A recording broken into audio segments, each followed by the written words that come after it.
মামলার আসামি হয়েও Chittagong metropolitan police commissioner Hasib আজিজের সাথে ঘুরে বেড়াচ্ছে বঙ্গবন্ধু সৈনিক লীগের আহ্বায়ক কামাল উদ্দিন। কোন এক অজানা কারণে পুলিশও গ্রেফতার করছে না আওয়ামী লীগের স্বীকৃত এ দালালকে।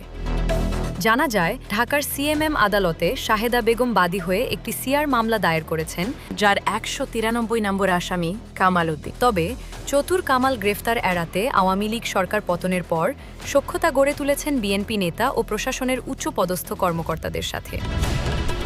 আগে আওয়ামী লীগ নেতাদের সাথে ছবি তুললেও এ সুবিধাবাদী ব্যক্তি এখন ছবি তোলেন বিএনপি নেতাদের সাথে। শুধু তাই নয়, জুলাই আন্দোলনে শহীদ হওয়া জামাল হোসেন হত্যা মামলার তালিকাভুক্ত আসামি এই কামাল উদ্দিন।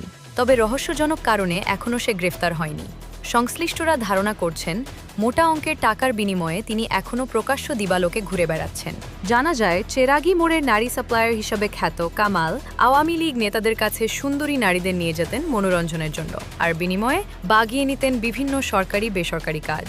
সাংবাদিকতার কার্ডকে পুঁজি করে নানা অপকর্ম করে বেড়ালেও আওয়ামী লীগ সরকারের আমলেই তার বিরুদ্ধে ইয়াবা পাচারের মামলা হয়। চট্টগ্রামের শীর্ষ সন্ত্রাসী রেল বাবরের বন্ধু হিসেবে পরিচিত এ বেকারি কামাল হেন কোনো আওয়ামী লীগ নেতা নেই যার কাছে যাননি। জুলাই অভ্যুত্থানে পুরা দেশ যেখানে ঐক্যবদ্ধ হয়ে ফ্যাসিস্ট আওয়ামী লীগের বিরুদ্ধে রাস্তায় নেমে আসে, সেখানে চট্টগ্রামের কামাল উদ্দিন ছিল উল্টো রথের গন্তব্যে। নিজের ফেসবুকে পোস্ট করে সে মানববন্ধন ও সমাবেশের আহ্বান করে বঙ্গবন্ধু সৈনিক লীগের ব্যানারে।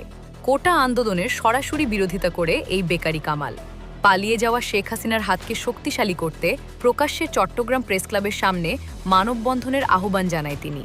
সচুতর কামালের উপদেষ্টা হিসেবে কাজ করছে যুক্তরাজ্য আওয়ামী লীগের উপদেষ্টা ব্যারিস্টার মনোয়ার হোসাইন। মনোয়ার কামাল দুইজনই একসাথে হয়ে বর্তমান সরকার বিরোধী নানা গুজব প্রচারের গোপনে কাজ করছে। সুবিধাবাদী এ আওয়ামী দালালকে এখনও কেন গ্রেফতার করা হচ্ছে না জানতে চাইলে সিএমপি কমিশনার হাসিব আজিজ জানান, মামলা থাকলে তদন্ত করে অবশ্যই ব্যবস্থা নেওয়া হবে।